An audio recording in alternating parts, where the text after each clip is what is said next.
नमस्कार, मैं बालकृष्ण मुले एक बार फिर हाजिर हूँ शहर के गलियारों में चल रही ताजा तरीन चर्चाओं के साथ। आइए सबसे पहले बात करते हैं प्रदेश अध्यक्ष नरेंद्र सिंह तोमर बीजेपी के प्रदेश अध्यक्ष क्या बने। उनके समर्थकों ने चाटुकारिता की सारी हदें ही पार कर दी है। कोई नेता तोमर के पैरों को शगुन वाला बता रहा है तो कोई समर्थक मध्य प्रदेश को बधाई देते हुए इसे प्रदेश का भाग्योदय करार दे रहा है। अब अपने प्रदेश को महान समझने वालों को यह समझ नहीं आ रहा है कि आखिर ये हो क्या रहा है। नरेंद्र सिंह तोमर जितने गहन गंभीर माने जाते हैं उतने ही कमजोर उनके समर्थक माने जाएंगे। तोमर प्रदेश अध्यक्ष क्या बने, उनके समर्थक इसे मन्नत बाबा का आशीर्वाद बताना नहीं भूल रहे हैं। वहीं कुछ समर्थक तोमर की वापसी को ही प्रदेश का एक और भाग्योदय बताकर बधाइयां दे रहे हैं। कुल मिलाकर तोमर के समर्थन में जितनी भी इबारतें लिखी जा रही है वो मध्य प्रदेश को कम और तोमर को कुछ ज्यादा ही महान बता रही है। हालांकि राजनीतिक विश्लेषक और आलोचक इसे महज समर्थकों की चाटुकारिता की पराकाष्ठा मान रहे हैं। तोमर के समर्थक ऐसे हैं कि अपने ही नेता को अगले पड़ाव की दिशा भी दे रहे हैं। बाकायदा भारतवर्ष का मैप बनाकर ये लिखा जा रहा है कि अगला पड़ाव नरेंद्र सिंह तोमर अध्यक्ष बने हैं तो बीजेपी के वरिष्ठ नेताओं के आशीर्वाद से उनका ही आभार माना जा सकता है। मुख्यमंत्री शिवराज सिंह चौहान को धन्यवाद दिया जा सकता है।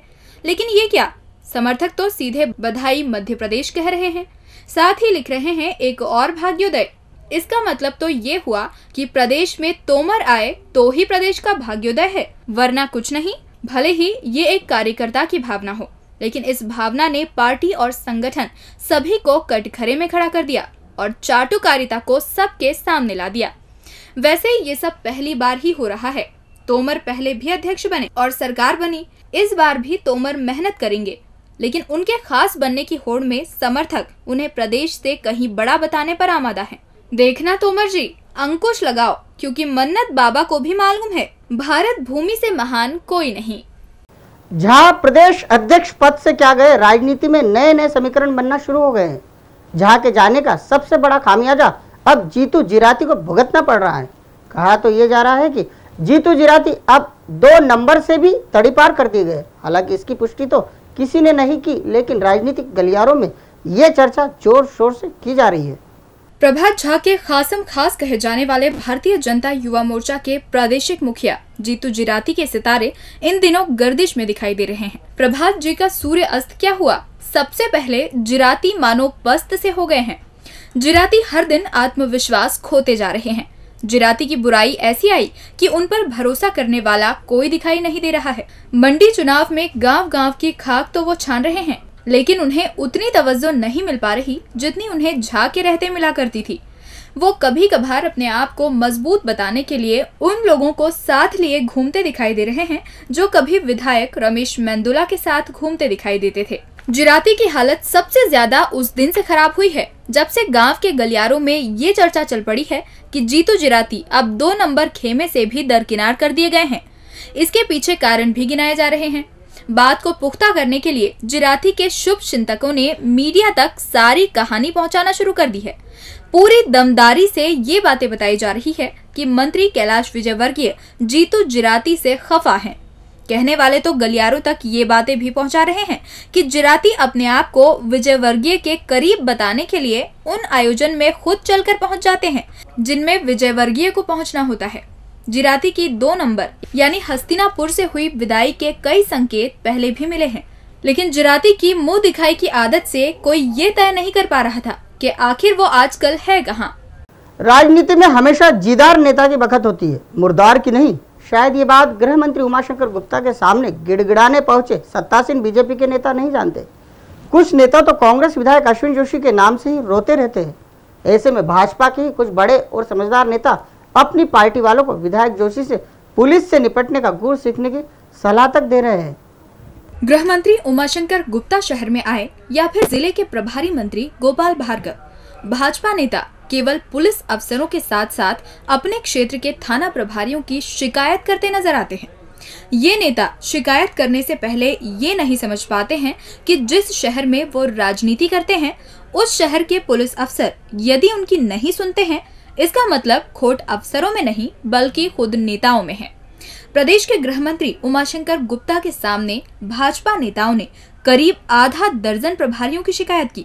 एक नेता कम सरकारी कर्मचारी ने तो एमजी रोड थाना प्रभारी दिलीप गंगराड़े की महज इसीलिए शिकायत की है कि वो विधायक अश्विन जोशी की सुनते हैं। खास बात तो ये है कि उस कथित नेता ने ये भी कहा है कि कांग्रेस विधायक बीजेपी के कार्यकर्ताओं को दबाने के लिए पुलिस का उपयोग करते हैं। इतना कहना ही नेता बनाम कर्मचारी की राजनीतिक अपरिपक्वता दर्शाता है। बीजेपी सरकार में जो कांग्रेस विधायक जोशी को पावरफुल बताए वो कैसा नेता होगा? हमारे पास उस नेता का नाम भी है, लेकिन हम नाम इसीलिए नहीं बोल रहे कि ऐसे नेता का नाम भी क्या लेना जिसे इस बात की समझ ही नहीं है कि वो कह क्या रहे हैं। यानी खुद की कमजोरी जग जाहिर करेंगे तो कौन उनके पास जाएगा। रही बात कांग्रेस विधायक जोशी की, तो उन्हें पुलिस को ट्रीट करते आता है। विधायक जोशी को अनुभव है अपने काम को पुलिस से कराने का। राजनीतिक गलियारों में आधा दर्जन थाना प्रभारियों की शिकायत, वो भी बीजेपी नेताओं के मुख से गृह मंत्री के सामने करने की चर्चा शुरू हुई तो पार्टी के बड़े नेता ही मुस्कुरा रहे हैं। उन्हें ये समझ नहीं आ रहा कि वो किसकी शिकायत कर रहे हैं। इससे पहले भी गोपाल भार्गव आए थे तो बीजेपी कार्यकर्ता बनाम नेताओं ने पुलिस की शिकायतों का पहाड़ खड़ा कर दिया था, लेकिन हुआ कुछ नहीं। मतलब साफ है, मंत्री जी को अपनों के बचपने पर कम भरोसा है और अफसरों की काबिलियत पर कुछ ज्यादा। इस बार बीजेपी नेताओं ने जिन थाना प्रभारियों की शिकायत की है उनमें थाना प्रभारी गंगराड़े, अनिरुद्ध वाधिया, शिवपाल सिंह कुशवाहा, अतीक अहमद, अशोक तिवारी और जीएस चढ़ार हैं। पहले से 1 दर्जन थाना प्रभारी पदोन्नत होकर जाने के लिए एक पैर पर खड़े हैं। ऊपर से आधा दर्जन से बीजेपी वाले नाराज। यानी होना कुछ नहीं है। बीजेपी नेता और पुलिस के बीच चल रहे शिकायतों के सिलसिले को देख कुछ समझदार तो ये भी कह रहे हैं कि जिन जिन बीजेपी नेताओं को पुलिस से शिकायत है उनकी ट्रेनिंग कांग्रेस विधायक अश्विन जोशी से करवा लेना चाहिए, क्योंकि जोशी ही एकमात्र कांग्रेस विधायक है जो बीजेपी वालों के कहे अनुसार पुलिस से विपक्ष में रहकर भी अपनी बात मनवा लेते हैं। अब बताइए क्या कहें सत्ताधारियों को? हम तो सलाह दे सकते हैं, जीदारों से सच के साथ खड़े रहोगे तो कभी भी कोई भी सुनेगा, लेकिन आप में वो कला कहाँ? बीजेपी के शंकर हो या मधु, दोनों नेता का संकट है कि खत्म होने का नाम ही नहीं ले रहा है। ये 2 नाम ऐसे हैं जो नए समीकरण में कहीं भी फिट होते नजर नहीं आ रहे हैं। शंकर प्लस मधु भी कर लो तो उत्तर आएगा चीरो बटा सन्नाटा। मतलब समझिए ना। नेता हमेशा से ही भाग्य से बनते हैं, मेहनत से तो केवल बने रहने में सहयोग ही मिलता है। नगर के 2 नेताओं का भाग्य इन दिनों एक सा चल रहा है, यानी शंकर हो या मधु, दोनों की कुंडली में ग्रह की रफ्तार एक सी है। दोनों नेताओं का पलड़ा तब तक ही भारी था जब तक प्रभात झा प्रदेश अध्यक्ष बने हुए थे, लेकिन जैसे ही झा की रवानगी हुई वैसे ही शंकर और मधु गोल घूमकर वहीं आकर खड़े हो गए जहां से वो 2 माह पहले चले थे। झा के रहते बने समीकरण में दोनों नेता फिट थे, लेकिन अब वो बात रही ही नहीं। खास बात तो ये है कि झा के रहते शंकर हो या मधु, दोनों को पद का आसीन करवाने के लिए इनके समर्थक नहीं बल्कि विरोधी सक्रिय थे। दोनों नेताओं के विरोधी चाहते थे कि शंकर और मधु पदासीन हो जाएं, तो उनके रास्तों के कांटे स्वयं खाक हो जाएंगे। अब हम इसी बात को जरा खुलकर बयां कर देते हैं। राजनीतिक गलियारों में जो चर्चा चल रही थी उसके मुताबिक ही लिखा पढ़ी कर लें तो राव के हैरान परेशान जीतू जिराती भी चाहते थे कि मधु भैया को आईडीए या नगर का अध्यक्ष बना दिया जाए, जिससे उन्हें कम टेंशन रहेगा। इसी तरह बार बार सिंधी बाहुल्य इलाके का राग अलाप कर 4 नंबर में दखल अंदाजी करने वाले शंकर के लिए भी वहां के विधायक मालिनी गौड़ के मन में भी कुछ ऐसे ही ख्याल थे। हालांकि यहाँ उतना टेंशन नहीं है। मालिनी भाभी बेहद सक्षम है क्योंकि उनके साथ स्वयं शिवराज हैं। ये समीकरण तो झा के रहते हुआ करते थे, लेकिन अब तो पूरा मामला ही उलट कर रह गया है।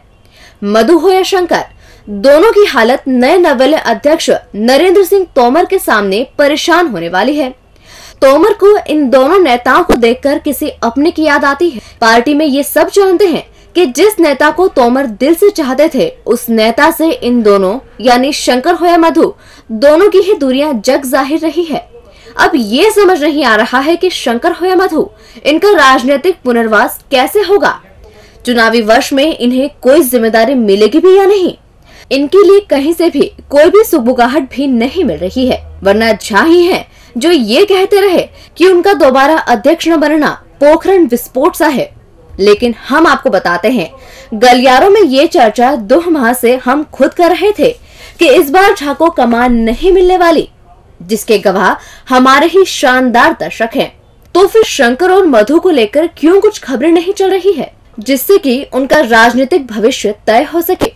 मेयर कृष्ण मुरारी मोघे अब काम करने वालों की पीठ थपथपाने में भी कोई कंजूसी नहीं कर रहे। नेहरू पार्क में कुछ ऐसा ही हुआ। मेयर साहब ने उनके अपने सपने को पूरा करने वाले अधिकारी कर्मचारियों की पहली बार पीठ थपथपाई तो क्या अधिकारी और क्या कर्मचारी दोनों ही गदगद हो उठे। महापौर कृष्ण मुरारी मोघे इंदौर नगर निगम के ऐसे महापौर हैं जिन्होंने राजस्व वसूली को लेकर काफी मेहनत की है। ये बात हम नहीं, खुद उनकी MIC के सदस्य मुन्ना लाल यादव ने उनकी तारीफ में कहे हैं। मेगा लोक अदालत के माध्यम से 15 करोड़ की वसूली को लेकर अधिकारियों और कर्मचारियों ने मेहनत की और साहब ने उन्हें नेहरू पार्क में बुलाकर उनकी पीठ थपथपा दी। MIC के ज्यादातर सदस्य मोघे जी के इस बधाई समारोह में मौजूद थे। उनकी भावनाओं को देख अधिकारियों ने 300 करोड़ रुपए की राजस्व वसूली करने का लक्ष्य पूरा करने का भरोसा दिलाया। ये दौर खत्म होते ही सभी बिल कलेक्टरों और अधिकारियों को पोहा जलेबी के साथ साथ आलू बड़े की दावत दी गई, तो हर अफसर और हर नेता के जहन से यही निकल पड़ा कि साहब खर्च करना यानी करवाना सीख ही गए हैं। मेयर साहब पहले ऐसे आयोजनों को फिजूल खर्चा मानते थे, लेकिन अब तो मेयर साहब ने ही हर महीने निगम खजाने से खिलाने का बहाना तलाश लिया है। बहरहाल साहब की इस नई अदा ने उनके अपने कर्मचारियों और अधिकारियों को मेयर साहब के अचानक करीब कर दिया है। वैसे ये आयोजन भी मेयर साहब ने रखा था और इसमें मेयर साहब को राजस्व वसूली में लगे स्टाफ की पीठ थपथपाना थी, लेकिन हुआ इसका उल्टा। यहाँ मेयर साहब की पीठ ही MIC सदस्य यानी पहलवान मुन्ना लाल यादव थपथपा कर चले गए। ये अच्छा काम था, लेकिन अभी नगर निगम में ऐसे कई मामले हैं जिन्हें ठीक करने की जरूरत है। और अंत में बात करते हैं मंडी चुनाव की। इंदौर जिले की चारों मंडियों में 20 दिसंबर को चुनाव होगा। कांग्रेस और भाजपा दोनों ही दल के नेताओं ने अपने अपने उम्मीदवारों की जीत के दावे जताना शुरू कर दिए। बीजेपी अपनी सरकार की योजनाओं के चलते भारी लग रही है, तो कांग्रेस भी जीत के दावे करने में पीछे नहीं है। इतना जरूर है कि मंडी चुनाव में सरकार की योजनाएं जितनी भारी लग रही है, उतने ही उसके नेता हल्के नजर आ रहे हैं। इंदौर जिले की चारों तहसीलों में मंडी चुनाव का खुमार अब पूरे चरम पर है। 20 दिसंबर को चुनाव होना है। अंतिम दौर में दोनों ही दल अपनी अपनी ताकत मंडियों पर कब्जे के लिए लगा रहे हैं। अब तक भाजपा सावेर और गौतमपुरा में कमल नहीं खिला पाई है। वो इस कोशिश में है कि वो दोनों मंडियों पर अपना कब्जा जमा ले। इससे पहले इंदौर व देपालपुर मंडी पर बीजेपी का कब्जा रहा है और इस बार भी ये बरकरार रहने की उम्मीद है। मंडी चुनाव में बीजेपी फायदे में नजर आ रही है। इसके पीछे कारण भी एक दो नहीं बल्कि दर्जनों हैं। प्रदेश सरकार की किसानों को दी जा रही रियायतों का बखान हर स्तर पर जमकर किया गया है और इधर किसान अपने आप को फायदे में मान रहा है। सरकार किसानों को कुछ सुविधाएं इतनी भारी भरकम दे रही है कि उन योजनाओं के सामने बीजेपी के उम्मीदवार और उनके नेता बोने साबित हो रहे हैं। कांग्रेस लगातार ये माहौल तैयार करने में लगी है कि कैसे भी करके बीजेपी के बागियों के भरोसे वो कम से कम एक मंडी पर तो कब्जा जमा ले। राजनीतिक गलियारों में इस बात की उम्मीद भी जताई जा रही है, अगर कांग्रेस कहीं जीतती है तो वो बीजेपी के बागी की दी हुई सीट होगी जिस पर कांग्रेस राज करेगी। अगले 24 घंटे तक पार्टी ने सभी ग्रामीण विधानसभा क्षेत्र के विधायकों को मैदान में डटे रहने के लिए कहा है। मंडी चुनाव का असर ही ऐसा है कि फिलहाल दिन हो या रात कोई भी नेता शहर के गलियारों में दिखाई नहीं दे रहा, जबकि इधर गांव के गलियारे आधी रात तक रोशन हैं। डीजी न्यूज के खास कार्यक्रम गलियारों से के आज के अंक में इतना ही। ताजा खबरों के लिए देखते रहिए डीजी न्यूज।